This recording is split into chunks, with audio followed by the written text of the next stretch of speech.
Welcome to the Retrospect podcast, a show where people come together from different walks of life and discuss a topic from their generation's perspective. My name is Ian, and as always, I'm joined by Stoney. Hello. And Jason. Hello, everyone. It has been a little bit of a time since we've actually had a chance to sit down because you've been on vacation. I've been on vacation. I went to the beautiful state of Tennessee with my running group. We do a trip like this every year, and I was just saying that because again, I feel a little rusty at this. So, I'm get back into the swing of things. But we do have a we do have a special guest, a good friend of mine, Brandon Iglesias. He's an electrochemical engineer, and he's going to talk about fifth generation weapon systems. So an interesting topic here. So I don't know much about it, so I'm looking forward to hearing from him and what he has to say.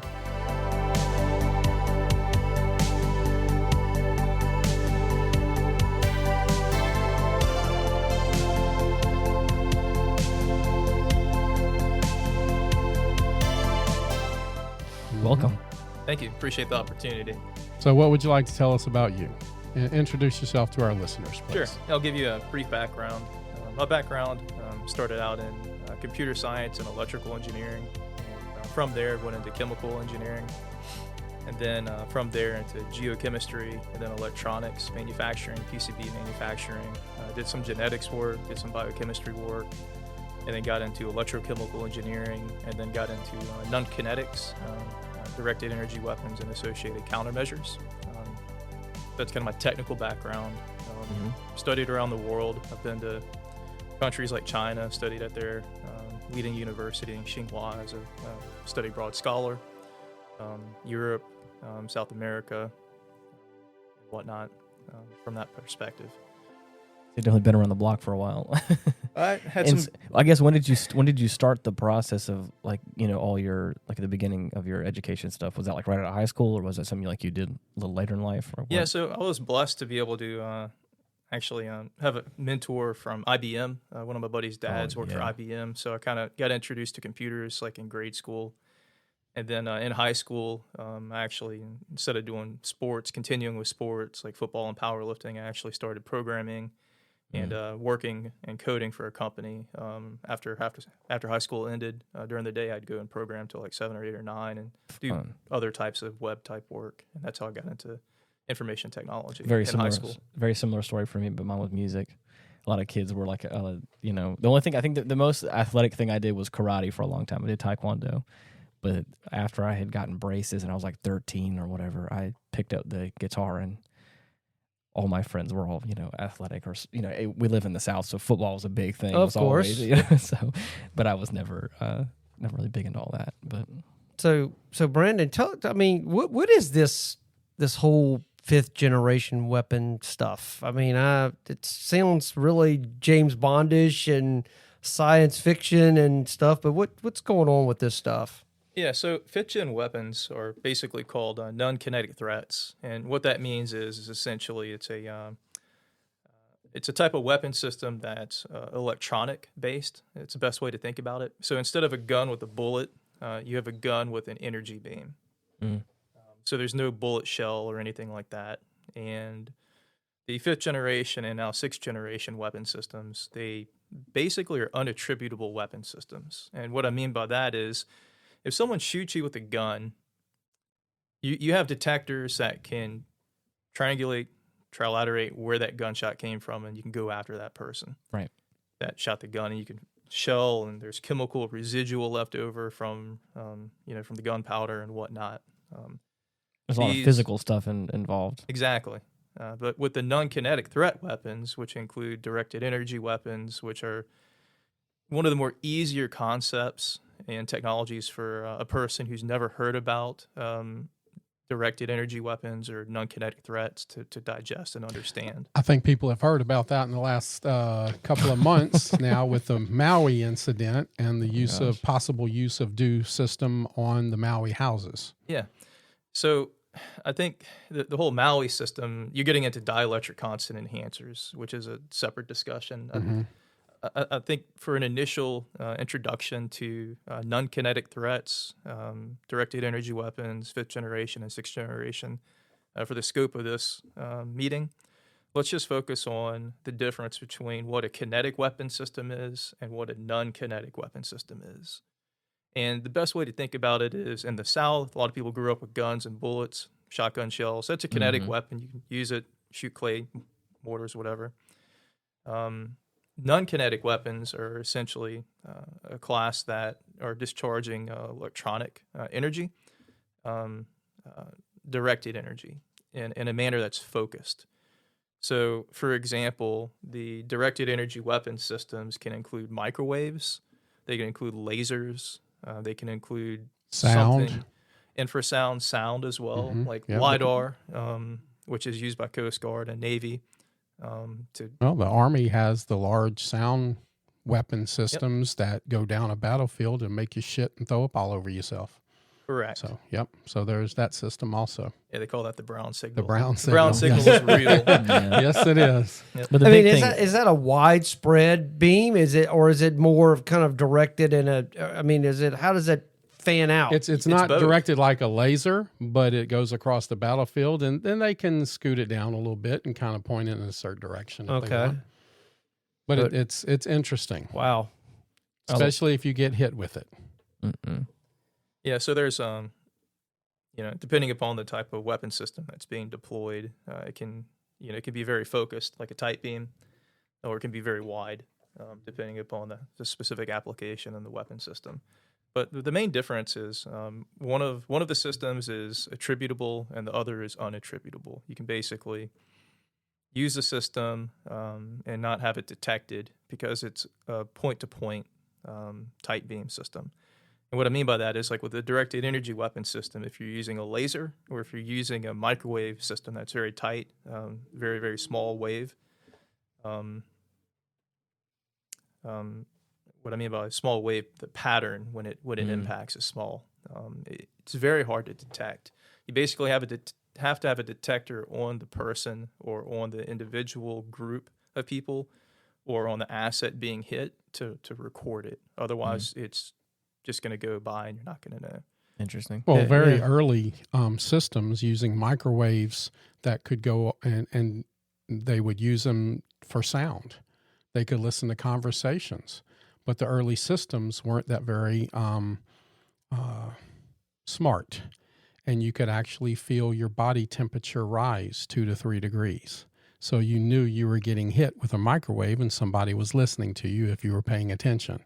They don't do that anymore. That was the early system. So they've come a long way, but law enforcement used to use those. The federal government used to use that. They could signal and listen to whole floors or generate it down to one room. So I'm the way I'm trying to kind of get my brain wrapped around how these weapons operate and they're spread.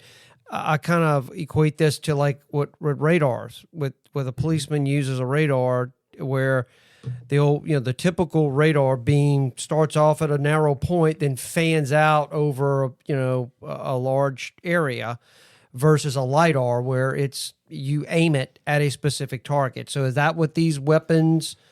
It can be used either as a beam where you're aiming at a particular person, or it can just be thrown out there like a Doppler radar, speed radar. Is that am I understanding it? It has a multi-role capability is what it has. It can do what you want plus some. So it just depends on what you need, and then the system, and correct me if I'm wrong, can be designed or applicated for your need. Okay. Correct. So an example with a radar would be if you want tracking and to automate the process, you basically have a radar system that's tracking and you have a directed energy weapon system that's discharging. It may be one and the same transmitter, but probably not if you're looking to affect from a thermal perspective.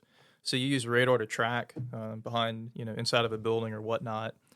And then once tracking's done, then it's automated with the directed energy weapon discharge on the individual that you want to affect or the group of people that you want to affect.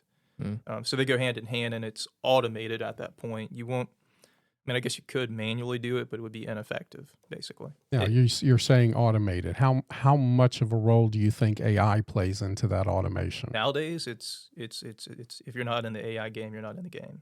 Mm-hmm. I know Ian doesn't like to hear that. Oh, I mean, I never claimed to be in the game. We did an episode on AI, and automated weapon systems was one of the downsides to AI if used inappropriately. Oh yeah, adversarial AI with no human in the loop. That's here now.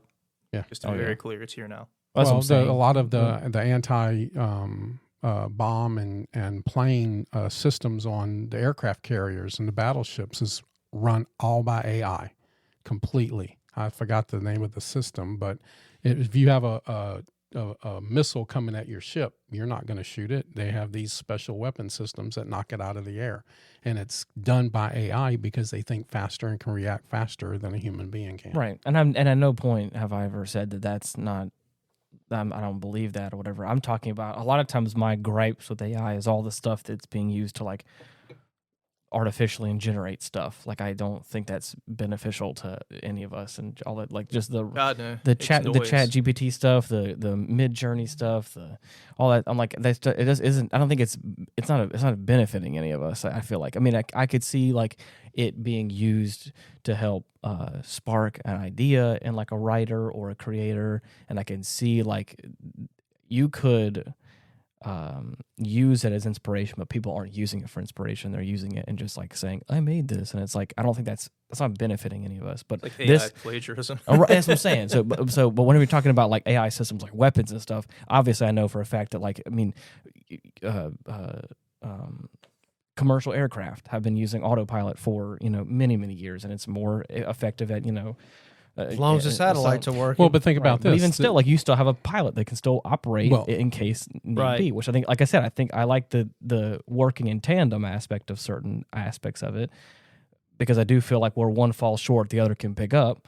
Like just like how having two humans in an area can probably, help out. But like you said, there's a pilot and a jet. And so one of the restrictions of how fast a jet can go is basically the human being inside the cockpit. Mm-hmm. What happens if you take that out and you take the human decision capability out of it and you just put an AI in it? Now you can triple the speed of the jet, but now you lose that humanity on, do I pull this trigger or not? Yes and no. If you use an AI brain map of a human pilot or a group of pilots with a brain pool, then it can be really effective. But you still don't have the actual physical humanity in the loop. But that's if we're smart enough to have the correct controls in it. And Japan has proved that AI can take over itself. And 2 AI systems killed all of the people in the building. They shut it down and proved that AI was trying to get the power back to the building on its own. Yep. So Skynet's not that far away. It's not that far away.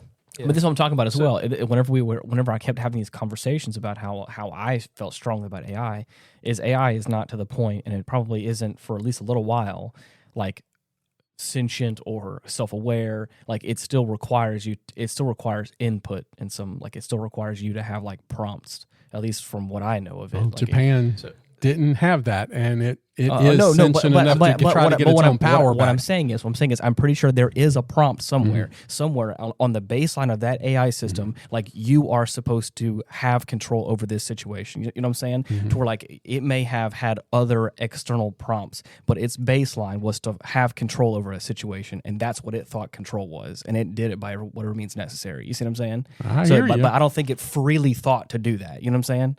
Because I don't think it does that. I think it has like there are baselines that it has to follow that usually requires input by. But every decision that we make is still that input put in there. We have a prompt that says, I need to be faithful to my wife, or otherwise I would go crazy with that, or I need to do this, or I need to do that. So it's still kind of the same. My life is these prompts. Right. But what I'm saying is you can still think and feel freely without having a prompt, whereas an AI system I don't think can do that, unless I'm mistaken. But I'm pretty sure from what I know of, that's. So my comment on that is, my background with respect to interacting with AI is I studied at Singularity University at NASA Ames. Ray Kurzweil founded that. Now for AIs, you have narrowband AI and general AI, 2 separate categories. A lot of the weapon systems are narrowband, narrow AI systems as far as that goes. Mm-hmm. I think that, one question to answer to definitively state the singularity event is what Ray Kurzweil's talked about. Right. Is how do you actually detect it quantitatively, regardless of one's beliefs? How do you quantitatively detect if you had a singularity event with an AI? Right. And the only comparison that I've come to is if you look at when you're programming a computer system and you create an infinite loop, the only way that I'm aware of observing the infinite loop is to be outside of the system where the infinite loop was created. Okay. So for an AI system to detect if a singularity event has occurred, you have to be outside of that AI system to be able to confirm that. That's my only comment on that. Interesting. So I guess what does that mean in perspective to like what I'm meaning by like the whole prompt situation? So you're saying if they are able to notice that you were giving a prompt, is that what you're meaning? Or is that when you say prompt? Can you define the prompt? I mean, that is the term that I've heard and being used, by any of the major AI brands right now, ChatGPT and all these other things. They require you to put a prompt in for it to think. That's the basic level that we have now. But AI is so far past that in a national. Wait a second. What I'm talking about is like even still, like even as like ChatGPT, maybe like a user face that I use that I put prompts into, but there is still like it has from what is the company that owns ChatGPT?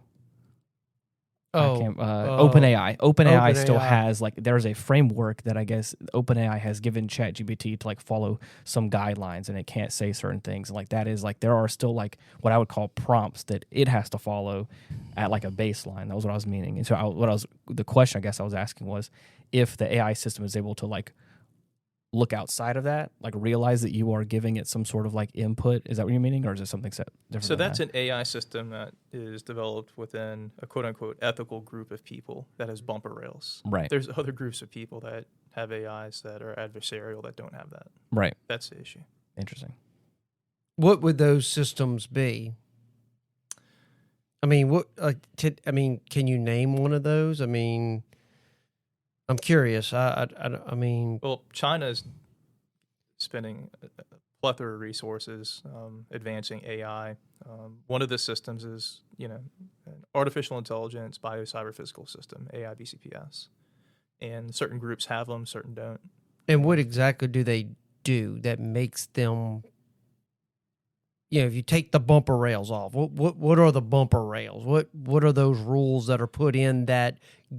put bumper rails versus no bumper rails? They're constraints. So if you look at an AI, you have an objective function where you want it to achieve a certain outcome, right? And then there are certain constraints that are either initial conditions or boundary conditions that you can plug in into the AI. And then you can get into the neural network build out where you train it on data over time. But I don't want to step on the toes of AI experts. I'm a computer scientist that has done AVL trees and coded everything from scratch, but I'm not an AI deep subject matter expert. And neither am I. Misspeak. Neither am I. And that's the thing is from my working knowledge of it, this is what I've known from my limited understanding of computer stuff and computer science as well. Is computers can't work on their own. They require input. And that's always, at least that's how it's always been. Right. Computers don't just think for themselves. Whatever you put into it's whatever the user puts in an input of. AI is able to simulate thinking for itself, but it still requires information, you putting data in that it has to teach or learn on, or at least that's from what I've understood. But again, we don't need to get into that if you don't want to. That's okay. Yeah, maybe we can say that for another. It's the same thing as when I had my eye surgery, and I told the guy, I'm a firearms instructor. I want to shoot. I can shoot 800 to 1,000 yards. What's it going to cost me to shoot 2,000 yards? And he came back and said, you're an idiot. And he says, but if you wait 15 to 20 years, you'll have that capability. Well, what we see in AI with ChatGPT and a few of these others, that's nothing. That's just what they've chosen to release to us normal people. What the military and governments are using are 20 or 30 years ahead advanced on that. We don't even know what they're doing with it and what their capabilities are. It's the same thing. What they're letting us delve into with ChatGPT and a few of these others are nothing. That's just going on what it has in its stores, asking dumb questions. Hey, can you do this? But act like you're the episode manager of a podcast. Please define 15 titles that work on my SEO and keywords. And then it gives you 15 titles. That's not the same thing as a weapon system that they've put all of this into to be able to do and determine threat, non-threat, and everything else. It's a completely different system. Now, 15 to 20 years from now, when it trickles down I wouldn't to think it's 15 to 20 years. I think once upon a time it was probably 15 to 20 years. Now it's 5 years. I mean, I wouldn't be surprised over the next 5 years we have. Yeah, how advanced are we with this stuff, Brandon? I mean, years at least in AI. The thing is, it's like I said before as well. Like, I mean, we are approaching the year anniversary of like Chat GPT like really being like a public thing. It came out in November, and it's like in the course of a year, it's grown so substantially that it's like, I mean, I think that's quicker than even like the people that were creating it were realizing it. Because obviously, when you put a whole world of people and they all are feeding it data, you know, it makes a difference with that kind of stuff. That's how AIs are operating. At least that's from my working understanding of them. But right. Anyways, so I think that I hear what you're saying, Stoney, and I believe there probably is other avenues of AI and weapons and things that are more sophisticated than what we have. But I don't think anything is quite like ChatGPT. So, I mean, specifically, I could be wrong, but I think because it just came out of nowhere, and like I don't think that you can plan for that sort of thing. That just was something that is here now, and now it is very much a part of our everyday life. I feel like. AI is ubiquitous. It's pervasive, as well as neurotechnology, which gets into non-kinetic threats when it's misused adversarially. I mean, I remember even a handful of years ago, probably 4 or 5 years ago, watching a video of how they have. I don't know where I saw it. I don't even know how I came across it. I'm not even going to pretend like I know. But I remember seeing something about being able to, for espionage reasons, like if there is everything vibrates, especially whenever you're making sound around it. So they were able to point a laser at a styrofoam cup in a room from in a building across the street, and they were able to record an entire conversation that was going on in the room because of the vibrations of this cup or whatever, they were able to pick up on it. So it was like it's like things like that. Like even like I remember seeing that. I was able to see that like even like a handful of years ago. Like that probably old technology now. It's probably far as what in the 60s that one of the ambassadors in one of the countries was given this big, great woodworking gift, and inside of it there was no power to it. You know what I'm talking about? And the whole system was designed and created its own power using the power of voice. So whenever someone started talking, and what this ambassador did was put it behind his desk. And it was like the Boy Scouts, the equivalent of the American Boy Scouts gave him this. I think it was in Cuba or Russia or somewhere, one of these communist countries. And whenever you started talking, it generated the power and could transmit, not just record, but transmit the conversation a couple of blocks away where the other espionage guys were recording it all. Yeah, mechanical transducer. Mm-hmm. It was interesting. Just by the power of your voice was able to power it and transmit it. Well, and that's what I was saying. Even this video that I watched, they did a pretty good, because obviously I'm a musician as well, so I understand vibrations of thing. I understand how sound waves work. I understand how all that kind of stuff. That is something that's very much in my wheelhouse. Cool. So to see that, where they're like, I already know that obviously everything resonates or everything vibrates at least a little bit. That's kind of how everything's made up, is atoms and small little things that are all vibrating.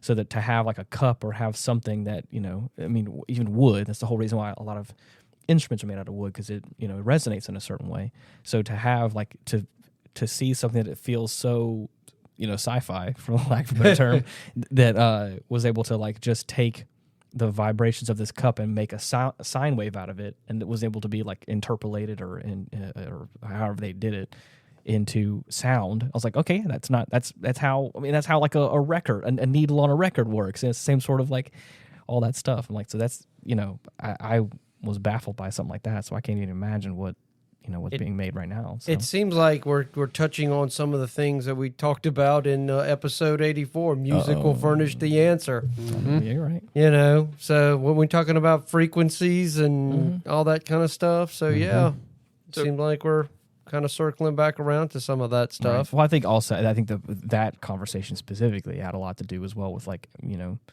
mind control, wasn't it? No, well, I think it was, probably that too, to be honest, but I think it was more so just like, I think music and sound, and I think a lot of stuff has a way of, like emotionally manipulating. I don't want to say manipulating, but emotionally engaging people. I think we as a human species, I think, are very much affected by music. Physical control of the mind, call it what it is. Right, yeah. And so I think that's a big thing, is I've been able to experience firsthand, like playing a music piece and affecting people emotionally in a way. Mm-hmm. It was like, something that speak to them in some sort of emotional. How do these weapons affect the brain? I mean, what does it do? That's a great question. So they could create microconcussions, which your brain is being bombarded, so to speak. Didn't that happen in Cuba? All of the ambassadors and workers and everything were getting hit with this signal, and it was giving them headaches and causing them nausea. And is that an example of that? So I wasn't in Cuba when that happened. I know someone who was. They were on a different island. Thank God they didn't get hit with it. But I'm only going to speak to like my own experience with this. I don't want to misquote or misattribute. Right. But looking at non-kinetic threats, and from my experience mucking through an attack that happened on me and my company in 2022, first quarter, second quarter, is that when you get hit, it's typically phase 2 of an operation. What I mean by that is non-kinetic threats and whatnot, they're first used to spy, which is what we were talking about earlier. Yes. Mm-hmm. So you can be listened on, spied on by your own country. It's fine, whatever. But if it's another nation state that's stealing your information, they'll put a system on you with AI now. And the phase 1, when it's monitoring you and spying on you, what it's called perch mode. So it's like a bird listening to you, tracking you, where you're about, gathering everything, nodal analysis on your network, neurotech enabled. It can data mine your passwords for exploitation in the future. Mm-hmm. If you have skeletons, it can try to find skeletons. It can also then identify with your skeletons weak links that you have to exploit you in the future. And that's part of the non-kinetic threat with an artificial intelligence in an adversarial manner. Well, think about how much expenditure it was in the 50s and 60s. If you wanted to go after somebody, you had to have 15 to 20 agents following this person 24 hours a day, 7 days a week, trying to find these exposures, trying to find... Did they go to prostitutes? Did they have gambling problems? Did they have all of these? Were they heavy drinkers? Now you can do it with AI. Yep, you can just find all of this stuff out in a matter of minutes. Normally that would take 6 months, a year, and all of this expenditure. And so that's helped governments find people. And now how often are you finding out on the news all of these soldiers and sailors and government agents that have given information over to the enemy? And then you find out that Epstein and other people were actually CIA agents or assets to the CIA, taking pictures and all of it. Look at all the stuff. To compromise influential people. That's right. I mean, You only make it out of it if you're near flawless. And so nobody is near flawless. I'm not saying I'm flawless, but if you're getting hit with an adversarial AI system in a phase 1 where it's monitoring, right. And if you're not aware of it, you're not going to know it's happening. You're not going to know it's there. Then phase 2, when you get attacked with an AI BCPS system, adversarial, if you're not close to flawless, you won't make it through it probably. Mm-hmm. And the reason why people don't hear about non-kinetic threats and artificial intelligence, bio-cyber-physical systems is that the number of times it's used specifically to eliminate people, whether it's corporate, whether it's government, whether it's IC or MIL, the people that make it through that are so few.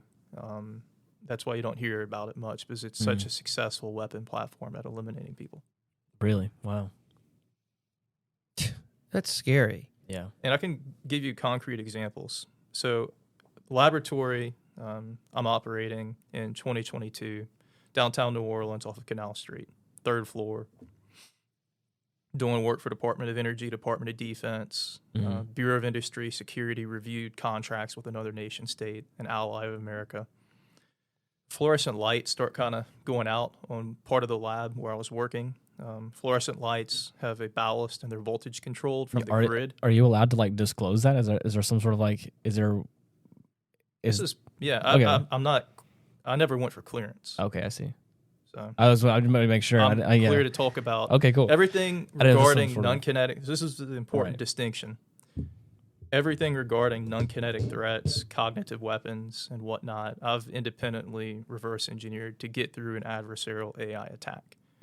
Now, whether or not that attack false posited America's systems on me or not, that's unattributable. Okay, okay, I see. Either way, the systems exist, and what I noticed, and that I can report, the fluorescent lights started kind of flickering and going out on the side of the lab where I was doing my work, not the other side. And it was over 80% of them. Wow. So it was directed at you. Yeah. And then I started getting tinnitus in my left ear when I was working on that side of the lab, and there was a window by that side. And the type of work that I was doing at that point, I had Faraday equipment to shield laptops, smartphones, that type of stuff. So what I did was, I was like, this is weird. I only have this ringing in the side of my head when I'm at the lab working. It doesn't make any sense. So what I did is I took my Faraday enclosure for my laptop bag, which is made out of silver and nickel, and it's at 3 to 6 layers thick. So it'll attenuate a microwave up to like 90 decibels and whatnot. Wow. So I took that and I put it to the side of my head, on the left side of my head by the ear. And within 20 seconds, the tinnitus attenuated and went away. Wow. So then I removed it. Yes, and it came back. Oh, no. Then I repeated that 3 times, Yeah. 3 to 4 times to confirm that it just wasn't a fluke. Yeah, right. So at that point, I realized that there's something going on. Some foul at play here. And then at that point, what I did is I timed arrival back at my lab, stealth, with all my stuff shielded, electronic stuff for tracking, including pulling fuse from the truck and that type of stuff for tracking GPS. And I did a baseline survey. And this is very important for anyone not aware of non-kinetic threats, not aware of directed energy weapons. You want to have a baseline spectrum survey of your site, your lab, your business. You know, if we have small business owners or medium-sized business owners, you want to have a spectrum survey to get a baseline for your facility. Then if you have a non-kinetic threat messing with you, then you can detect the anomaly through various levels of more advanced systems. But if you don't have that baseline, you don't know what's happening around you. Exactly. Yep. You don't know what's going on. So I guess you're saying by getting like a baseline of like, I guess the network around you of different stuff, you can better have understanding of what's going to be the standout. So is that like a vulnerability assessment of your network, so to speak? Is that kind of what that is? It's a vulnerability assessment, and it can be of your cybersecurity systems, your neurosecurity systems, and then of non-kinetic threats as well. And the simplest way to think about it is if you get a microphone, just straight up simple microphone, and you put it in a room and you let it record sound. It will also capture microwaves and VHF, UHF that demodulate on that microphone. And it gets a fingerprint of the sound, but it's not the actual underlying higher frequency sound, but it still gives you an idea of what that spectrum looks like for your area where you're working. Very low cost, very simple. You can do that for $100. Okay, and you have your baseline. And then if you're getting hit, which you can detect by tinnitus is one way. When it's higher powered, for example, like when we started moving equipment out of our laboratory due to it being insecure and other various red flags that were raised at that point in 2022, getting hit to where there was a thermal impact on the head, for me at least, where it pierced, and I was getting localized thermal heating in my head. So that's another signature, but that's typically where they've gotten the data that they want, and then they're trying to basically remove you at that point in time. Wow. So that's at crazy. the end game, basically. Right.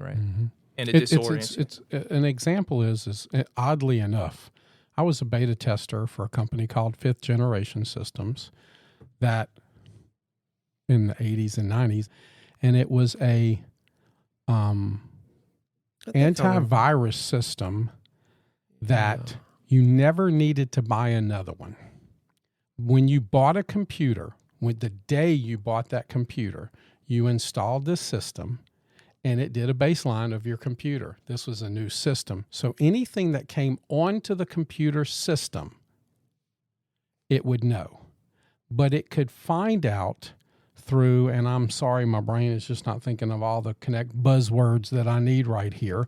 But if anything changed on your computer, it mutate. That's what it was. It was a mutating antivirus system.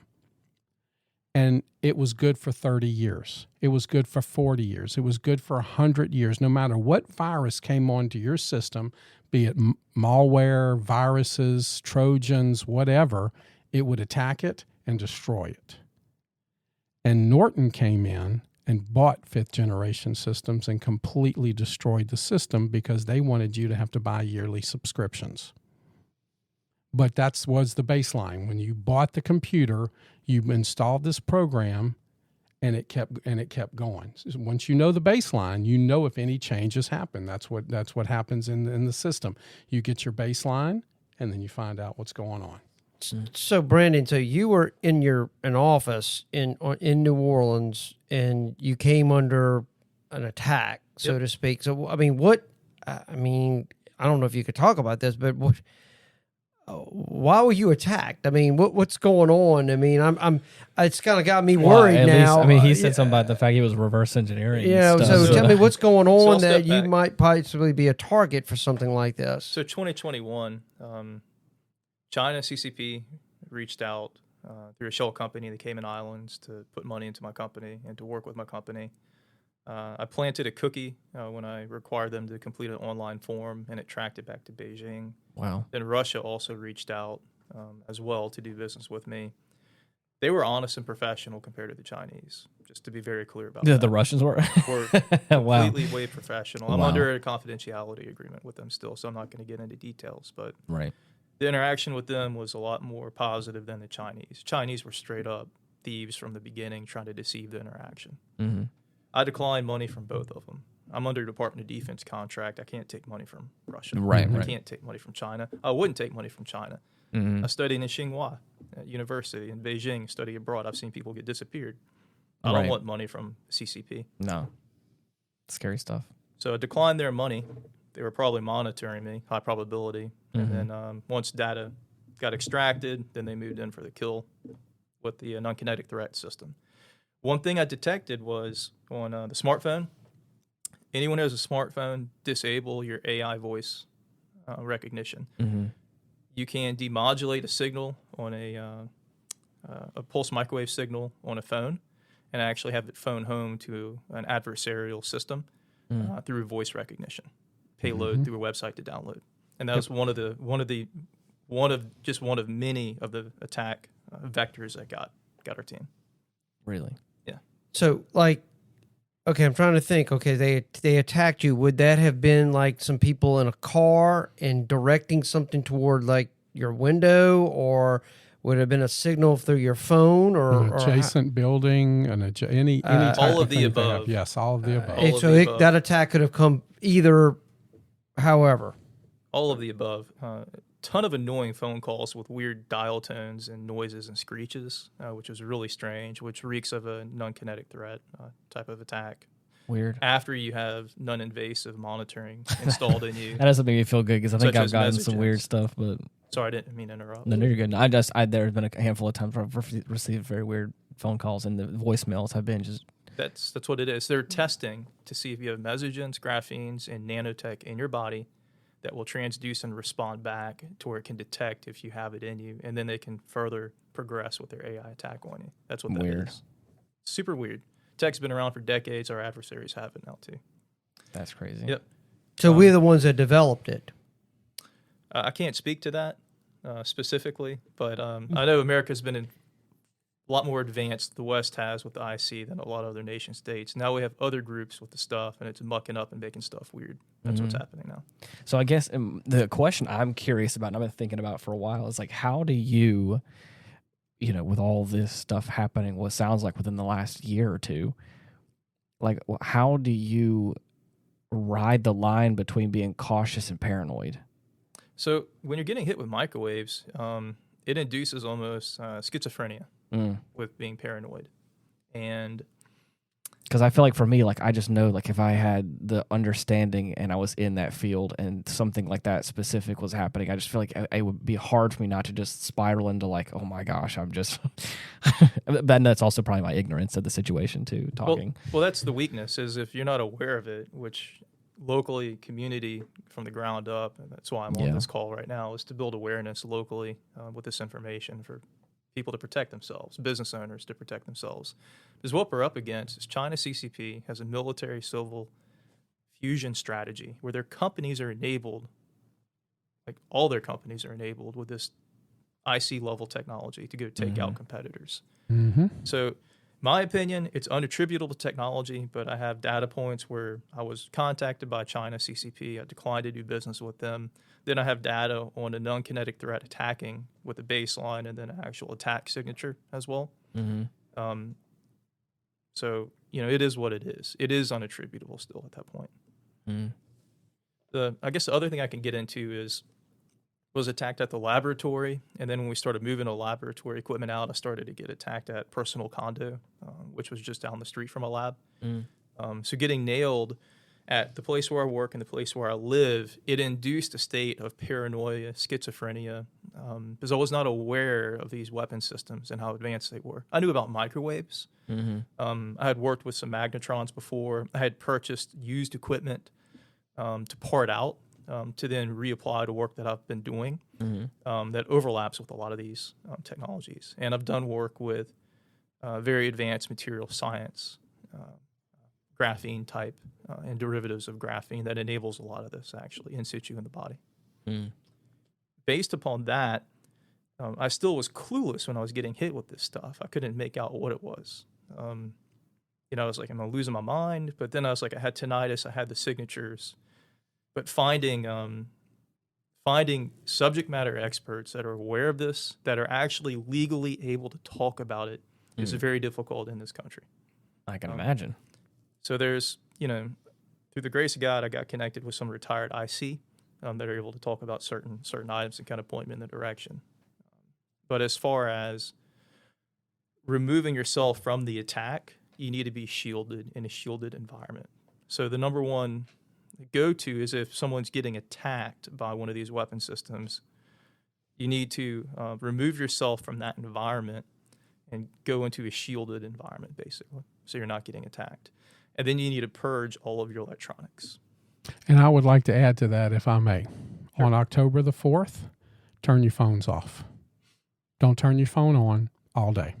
When you go to bed on October the 3rd, turn your phone off and don't turn your phone back on until October the 5th, because our federal government will be testing a system on October the 4th, and they're saying it will happen at 2 p.m. You can't trust that time. What it's going to test is two systems, the WEA and the EAS systems, on your phone, but not knowing what was completely in all of the shots that people have gotten. When you answer the phone or hear the signal coming out of the phone, you're not going to know what's happening to your body. And so I'm asking everybody to please turn your phone off. And just for the record, I am not suicidal. I have no intentions of killing myself. If I actually die by suicide, please contact my law enforcement friends, because I didn't do it. But part of that system, our federal government will be testing on October the 4th. Please turn your phone off. So, okay. So that's in conjunction with the ECC, FCC, and FEMA. So it's somehow the signal is interacting with whatever compound might have been inside the COVID shots? Yes. Oh, good Lord, because I know I've been back. I've gotten the first 2 shots, so whatever I've got in me. But it's also to test your phone and its capability and what you have in your body. And just to be clear, our environment. I thought I was clear. So our so when you turn your phone off, your phone's not off. To be clear, Exactly. You need to sheath your phone. Mm-hmm. Turning it off isn't. Okay. It's still active. The phone that you use, you look at a GUI, graphical user interface on it. There's a whole separate backend system that runs regardless. On top of that, I would say our environment for the past 40 years has been dosed with synthetic biology. Yes. Materials, not just COVID. So I'm not going to, that's a separate discussion for a separate meeting, going down that rabbit hole. But basically, synthetic biology exists, and it is in people. Non-kinetic threats, when you get these phone calls with these weird chirps and whatnot that sound like a fax machine but aren't a fax machine, they're checking you specifically at your number to see how much of this junk you have in your body. Inside your system, yeah. Yes. So what is in the shot? Is there some sort of like nanotech? Is that what's it reacting to? You had a name for it when we were having our pre-show. You had a name for it. What was it? So what has been verified by independent labs in shots and other materials are something called mesogens. Yes, that's it. That's the term, yes. And nanotech. Some of it's self-replicating nanotech. I wondered if that's what's the issue with, they've been finding a lot of clots in people that supposedly have had the shot. I'm wondering if that's what's causing that. So the shots, if you look at how they were rolled out, in my humble opinion, it was essentially a global clinical trial because the shots have a bunch of different batches. So when you say the shots, you got to compare a batch to a batch. There's a website, How Bad Is My Batch, I think .com or something like that, that actually has all this data available if you're curious to look into it. Crazy. But I think saving it for a future meeting would be good to go into, but really focusing on the non-kinetic threat that I want people to be able to grasp, essentially, is that you don't have to be worried about people with, well, not only do you have to be worried about people with guns and bullets, now you got to worry about these electronic weapons instead, which are very covert. Crazy. And they can be used to take offline a vehicle through an EMP as well. So one of our company vehicles, it was taken offline with an EMP. Wow. 7,000 worth of electrical damage. Well, the part of the problem with these new weapons is, and I think the people in Maui are finding out, and people across the world are finding out, is it's not untraceable. You don't know who's doing it. You can't prove who's doing it. If you fire a pistol or a rifle, you have rifling on the bullet. You have all of this information that you can take and find out possibly who shot you. Now you don't have that.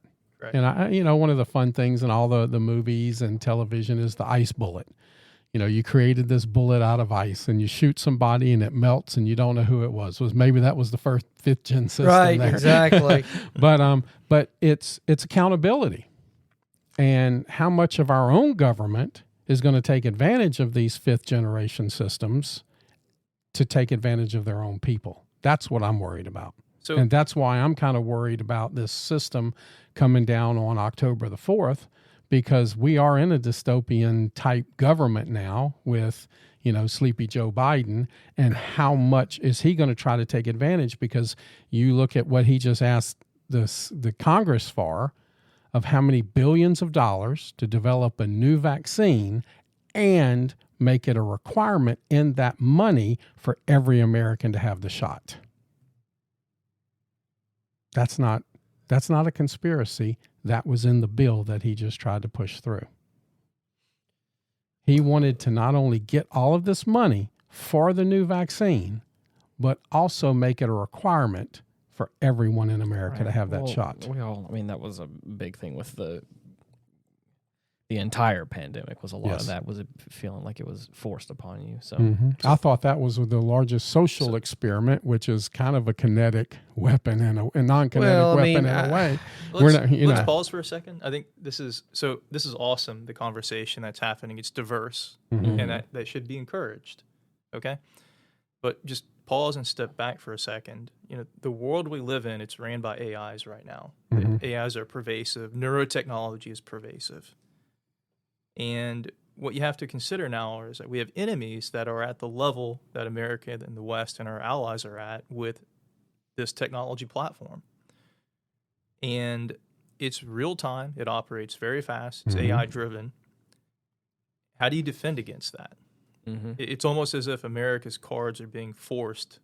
I agree, 100%. To deploy that on our population to counteract the nefarious use of it by other nation states.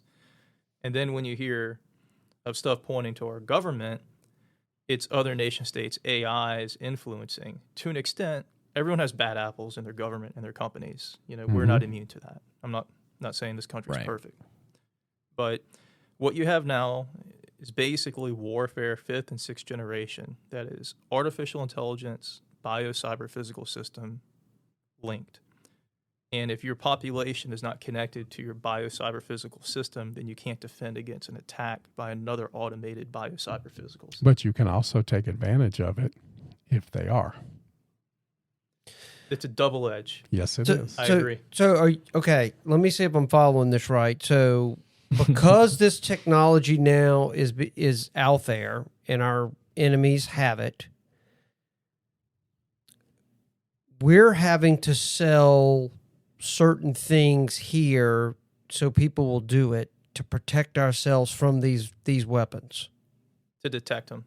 With the AI BCPS, you can detect a directed energy weapon attack. If you have mesogens, graphenes, and nanotech in your body, and you're getting shot up by someone's directed energy weapon, and you're linked to your smartphone, it can report it back to the Department of Defense, and they can take care of the bad actor. That's the advantage. Without it, you're sitting duck. So, I mean, looking at it in this way, then I think back to the COVID stuff. Well, this was a perfect opportunity. The American government knew this stuff was out there, that this was coming down. We need to do something to protect our people. We have to sell it in a way that because we can't talk about this stuff because nobody would believe us. No. But you see, I don't see it that way. I don't see it as our government trying to protect us. I see it as our government who's trying to go just like China. And when you look at our administration now, who has money invested in China, when you find out that Joe Biden and his family owns over 10% of the lithium mines in China, and you have all of this information going back and forth, they're not doing it to protect us. They're doing it to take advantage of us. And they're doing it to destroy us and take the poor and the elderly population out. I think I look at it more as twofold. I think there's probably a noble intent, but at the same time, you have bad actors that hijack it and use it to their advantage. That's how I look at it more. I think you have this overall thing that, okay, we've got this virus out there. We need to find some sort of cure because everybody's going crazy. But the virus was generated to cause the problem. They needed the problem. So they had Bill Gates and his laboratory 15 miles from Wuhan, China, and it's been proven that this virus was lab generated. This isn't just an accident that happened. I agree. This was on purpose. This was the largest social experiment that's ever happened in this country, and they're using it to find out what they can get away with and put in your body that you'll do willingly. So, BSL level 4 facility in Wuhan, SARS-CoV-2 was a virus. So this is our government trying to, I mean, how many people, when you're looking at, this isn't just government, this is the people with the money. You have BlackRock, you have Vanguard, you have companies coming and saying, we're doing this to the people because we're going to force you. We're going to force the woke agenda. We're going to force these things on the American people. And then all of a sudden, who has the money? That's who's running the show right now. Because they said we need to reduce the population of the world by 2 billion people by 2050. How do you think they're going to do that?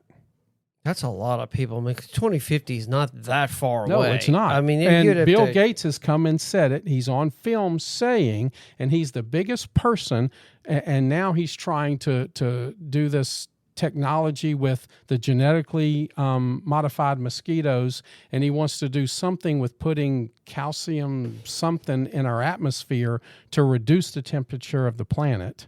but he's also the person who wants the World Bank. He's also the person who wants you to wear a chip on you, and he's the biggest proponent of taking out this amount of population. So how does all this play into the?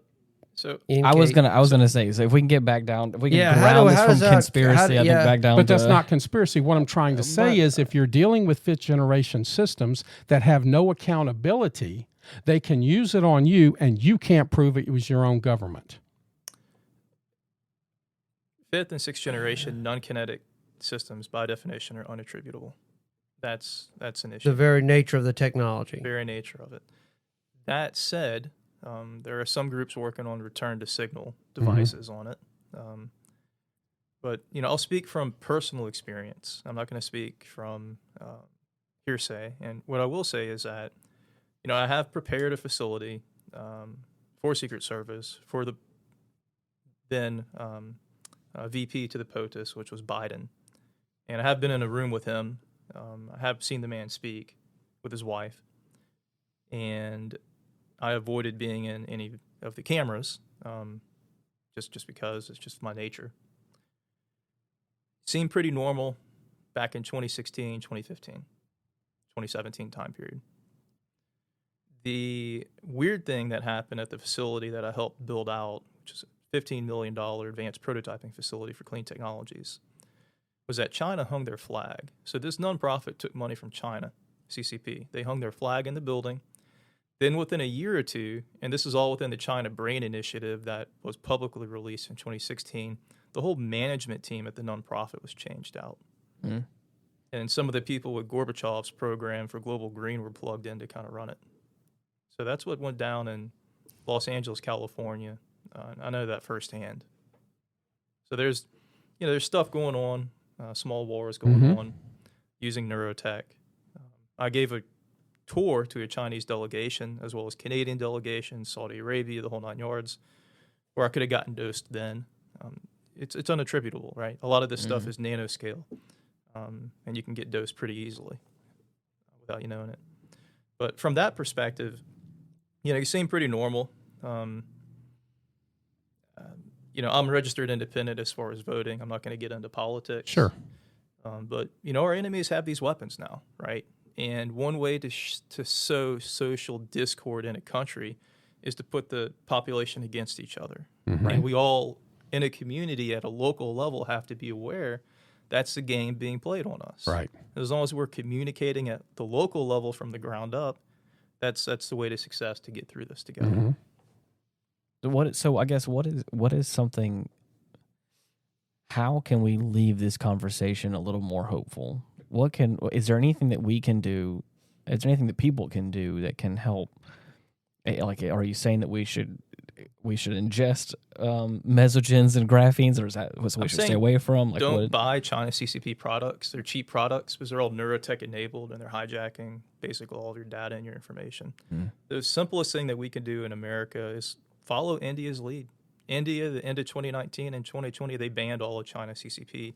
Software, apps, hardware, the whole nine yards. Completely banned it after a border skirmish where 20 of their soldiers were killed with some of the neuroweapons. Wow. So in America, at a local community level and up, don't give in to the cheap China CCP hardware, software, and electronics. Don't introduce it. What to do you think community. about China? And this is where the iPhone is made. The China government coming in and saying, if you work for the Chinese, you can't have an iPhone anymore. Does that come to play into this or not? So Apple City is in China.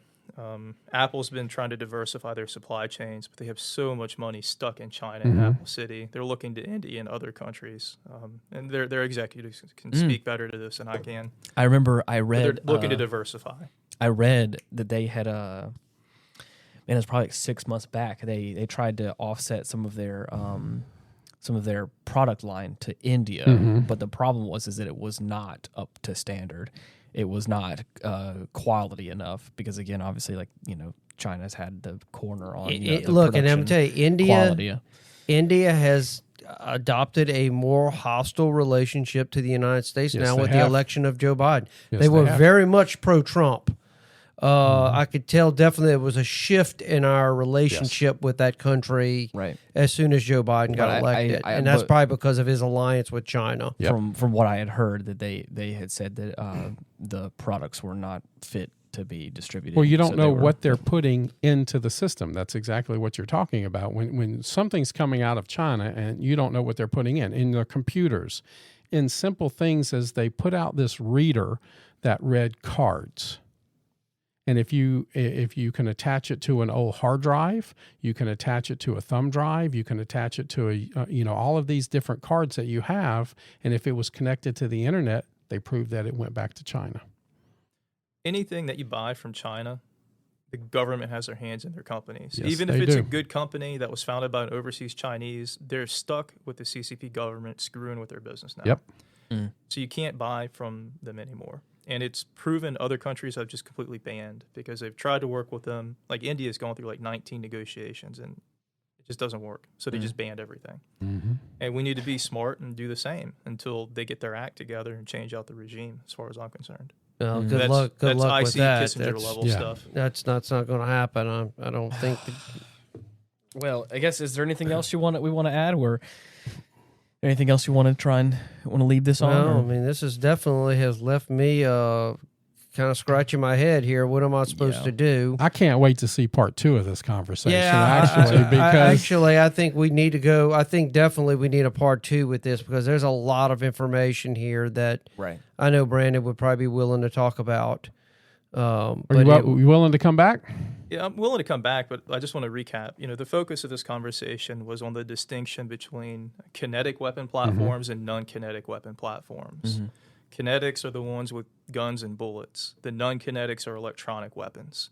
Now the non-kinetics have AI that go into it and a bunch of other technologies that kind of make it confusing. But the best way to think about it is that kinetics are guns with bullets and non-kinetics are electronic. And if you ever get hit, this is just the best analogy that I've been able to come up with. If anyone ever gets hit with a non-kinetic weapon system, just think about it this way. Have you ever been in a house or an apartment building or just an environment where there's a clock? A grandfather clock with a pendulum, an old school clock that made a tick-tock, not your cell phone clock. I'm talking about old analog clocks. And you would hear that clock for the first week. And then after that week or two, you wouldn't hear the clock ticking and talking anymore. Right. Because it was in the background, right? It was buried in the background noise. Your brain had detuned it. Right. Okay? When you get hit with a non-kinetic weapon, all of those buried background sounds all of a sudden reappear. And that's what results in a lot of the confusion. But at the same time, non-kinetic threat weapons that are part of the non-kinetic platform weapons, once they get into a society or into a nation, they can get buried in the background noise and then monitor you. So another country like China with neurotech-enabled hardware and software, which they have in America now, is buried in the background, and our brains have tuned it out. And that's going on right now. And that's 5th and 6th generation cognitive warfare technology. So who do you think is most likely to get hit by these weapons now? In American society, who's most likely to get hit by this? So when you say get hit, I want to go over different levels of getting hit. Okay. Getting hit, spying, kind of pushing your decisions, and being taken offline. There's different levels. Let's go over what someone would think of when they say get hit, which would be taken offline. Over 3,100 military and IC personnel have been hit over the past decade with these weapons.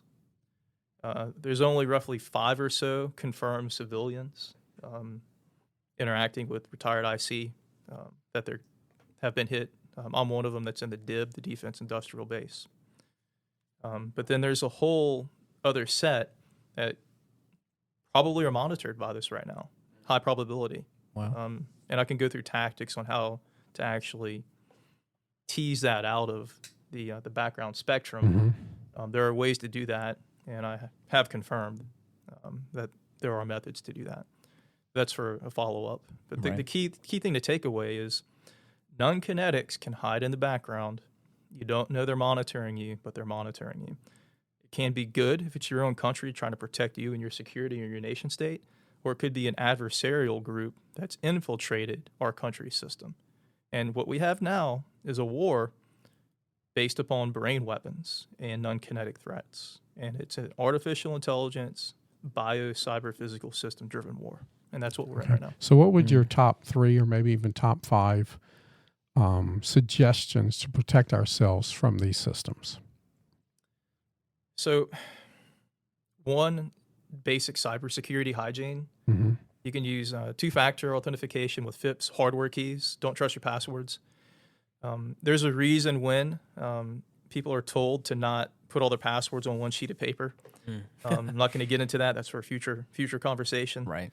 But you want to have a hardware key that verifies that you on your person are physically the one logging in to check your email, to log into your operating system. If you're not using a hardware key, you're a prime target. Okay. That's number one thing. The second would be wireless. Don't use wireless for your business, for your personal residence. And minimize the distance and minimize the seepage of wireless from other people's Wi-Fis creeping into your residence, your house, or into your business, because that enables these non-kinetic threat technologies to monitor you. So one is hardware key with FIPS, two-factor authentication. 2 is the Wi-Fi and wireless clouds. They're not secure. WPA2 you can crack in like 10 seconds or less. WPA3 is a little bit better, but just don't use wireless. And number 3 is an electronically hardened and shielded environment for your family and for your business. And, there's specific examples we can get into in the future on that. But those would be the 3 concrete, actionable items that an average American can do is instead of using passwords, switch to a hardware key. That's number 1. So two-factor authentication and FIPS. Second is don't use Wi-Fi for your internet access. You need to go hardwired for your internet access. And then 3, an electronically hardened building and infrastructure for your small business and for your residents. Okay. What kind of money are we talking about trying to do that to your home or your business? So it's $50 or less to get a hardware key, and you want to get 2 keys so you have a backup key. So you can get 2 keys for like $50. Okay. And what would that look like? Is that like you get on Amazon or something you get from somewhere else? Like there's a lot of different key manufacturers. I don't want to speak to a specific brand, but you want to get something that's called FIPS too. So two-factor authentication FIPS is a hardware key. You got to be careful. You want to use a hardware key, but you need to have a backup one. And if you lose your hardware key, you lose everything. So you got to be very careful with that. And when you store your hardware key, you want to have a little Faraday pouch that you keep it in so it doesn't get fried. Another risk that you have with the hardware keys is as your dielectric constants in your bodies get enhanced with synthetic biology. Yes. And you use a hardware key that has a touch. That touch is a voltage resistance from the person. So you have to ground yourself. So if you're getting lit up with directed energy weapons and you have a lot of dielectric constants, your hardware keys quit working. You can't log into your computer systems. Because it messes with what's going on in your body. Yes, messes with it. Yeah, voltage of the key. So you need to be grounded. You need to have one of your feet grounded, and then you can access your computer systems. And that's a risk during an attack, like a non-kinetic threat-based attack, is an organization that is secure, all of a sudden their keys quit working. Why? Because the people that are logging in are revolted. But that also gives you an example of you might be under attack. Exactly. So it's something you can use if you're prepared and you're watching for it. Oop, hey, that didn't work. I need to think about what's going on in my life right now and make some adjustments. Correct. So that's a good option. That's there. good. So you and you said the third one. What was the third one? So an electronically hardened building. Hardened building. So what does that mean? A steel building, metal building, or paint. There's a EMF paint that you can use. You need to be careful how you do that. You need to be able to also reduce your harmonics if there's dirty electricity coming into the building. These mesogens, graphenes, and nanotech, which are 5th and 6th generation technologies, can communicate through coupled magnetic fields. So you need to have clean electricity and make sure that you don't have any low signals as well. The cost on that, if you want to look at for an electronically hardened building, I mean, you can build a place to work out of for 10 grand if you want. That's secured, reasonably secured. Mm-hmm. It won't protect you against scalar waves, but it'll protect you against all the other stuff, pretty much. That feels like very small niche circumstances for that. That's I correct. feel like, I mean, if you're, I feel like at that point, I would be working in that kind of field. I feel like where I would feel like my every day I would be potentially. That's correct, but if you're in a neighborhood and in a subdivision, and a lot of the people are contaminated in that subdivision, and you have horrible harmonics with magnetic fields coupled and Wi-Fi's overlaid, then the whole subdivision, if you're looking at it from a control perspective, can work as one, for lack of a better word, mesogen-connected organism, which is creepy. That is happening now in this country, just to be clear. And what does that mean? I guess if there's an entire neighborhood is all homogenous now, I guess, with one. It means if you have China CCP Neurotech in that neighborhood, it's spying on others in that neighborhood that don't have China CCP hardware and software and apps. Right. But the people in the community that are doing the right things are being brought down by the collective, uninformed members of society that. Man, this feels like such a deep-rooted thing now. And that's because that feels like. I know, like, don't buy China. I mean, everything is made in China. I mean, every electronic now. Samsung where can you? Is where I buy a lot of my stuff. So you just strictly Samsung. I like South Korea. Dell's trying to move their stuff out. I've built some of my own devices. Where does Google manufacture their stuff? Is it also China as well? So there's a couple of versions of Android where you can do Graphene operating system. Are you familiar with Graphene OS? A little bit. The Droid phones? Yeah, that's a secure, reasonably secure one. Because I have Google's OS on my OnePlus phone, but I'm pretty sure OnePlus, I think, is... Well, think about this. He said don't use wireless for your internet. Look at your wireless broadcaster for your internet in your house. Where was it made? China. Yeah. Yeah. Remove anything. Think about that. I've got AT&T. I mean, that's who does. Do you have AT&T? But where was the router made? Oh, probably China. Just like I was saying, everything is made in China. I mean, it's like. So let's pause real quick on that. The ISPs, the local internet service providers, have these all-in-one boxes now, and those are very insecure. Don't use those. Do a hardwired switch. That's what I have. So cable modem, hardwired switch, and then put your own Wi-Fi if you want to put Wi-Fi. Right. Yeah. Not made in China. That's what our communities can do, is to promote these best practices. Right. There's for this studio here is I have the main desktop I have hardwired into the router that I have. The router and modem are both separate, and of course, anytime anyone ever asks for Wi-Fi, I don't give them the main Wi-Fi. I have a separate guest network that they will always, whenever they leave the network, they won't auto join back into it. So there's a few things, few checks and balances that I have in place to make sure that I'm not perfectly protected, but I'm, like you said, no one's perfect, but I think I'm doing at least a little bit. So yeah, definitely. So to go over the budget, the top three things that you can do at baby steps. You can do a hardware 2FA FIPS key, $50, get two of them. Then you can do no Wi-Fi or minimize your Wi-Fi.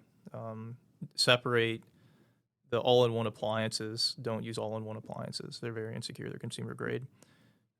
The cost of step 2 or recommendation 2, $500 to basically have a cable modem, have it connect to an intrusion detection prevention system.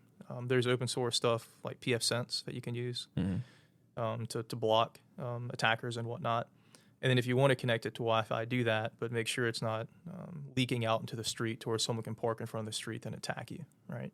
And then the third one is if you want to have an electronically hardened building where you have EMP protectors, over voltage protection for your electronic equipment just to keep it lasting longer, harmonic protection so all your hardware lasts longer, and then shielding. That can get up to around 10 grand or so. And it could be a metal shop. Like you have a shop, you want to have shop equipment there, and like a garage kind of thing. Yeah, exactly. Yeah. So those are the three recommendations. So basically, for your other podcasts, The Aftermath, you need to watch Enemy of the State with Gene Hackman and who was it? Again, you're talking to the wrong person. I'm not the one who makes the decisions. Gene Hackman and was it Jamie Foxx? don't know. I don't remember. Enemy of State. And Yeah. everything that we've talked about tonight is in that show, in that Wow. movie right there. So, it's a great show. This has been an incredible episode. Oh, man. And stuff I didn't know about. I mean, Yeah, it's wow. crazy. Kind of makes you think.